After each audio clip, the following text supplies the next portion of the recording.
الحمد للہ رب العالمین والصلاة والسلام علی رسولہ سید المرسلین اما بعد فاعوذ باللہ من الشیطان الرجیم بسم اللہ الرحمن الرحیم انا اعطیناک الکوثر فصل لربک وانحر ان شانئک هو الابتر صدق اللہ العظیم۔ قال النبی صلی اللہ علیہ وسلم من وجد سعة فلم يضحی فلا يقربن مصلانا او کما قال النبی صلی اللہ علیہ وسلم۔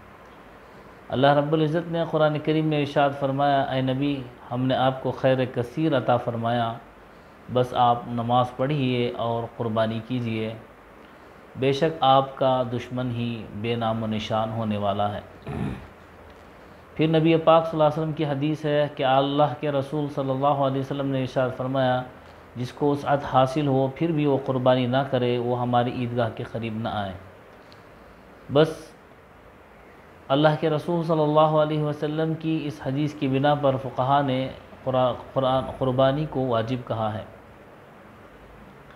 تو مسلمانوں میں جو مالدار ہیں ان پر قربانی واجب ہے۔ تو مالدار کسے کہا جائے گا؟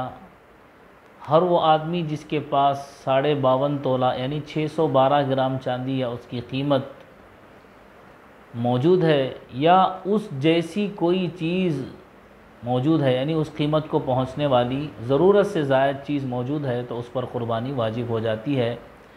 زکوٰۃ میں سال گزرنا شرط ہے، لیکن یہاں پر سال گزرنا بھی شرط نہیں ہے۔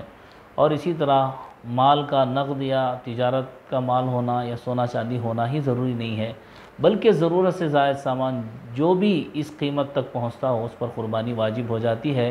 تو لہٰذا ہر مسلمان مرد و عورت مقیم پر جو اتنے پیسے کا مالک ہو یا اتنے پیسے سونا چاندی کی شکل میں ہو یا اس کے پاس تجارت کی شکل میں ہو یا جو ہے ضرورت سے زائد ہوں، ضرورت سے زائد سامان کی تشریح فقہا نے کی ہے کہ سال میں 1-2 مرتبہ بھی اس کی ضرورت نہ پڑے تو ایسے سامان کو ضرورت سے زائد کہا جائے گا اور اس کی قیمت دیکھی جائے گی، ویلیو دیکھی جائے گی۔ اگر وہ 612 گرام چاندی تک پہنچتی ہے تو اس پر قربانی واجب ہو جائے گی۔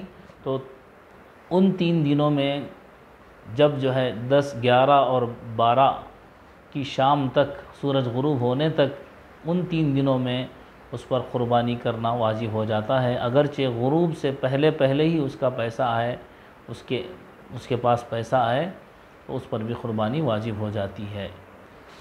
انشاءاللہ آگے آئندہ اور بھی مسائل آپ کے سامنے عرض کروں گا۔ السلام علیکم ورحمۃ اللہ وبرکاتہ۔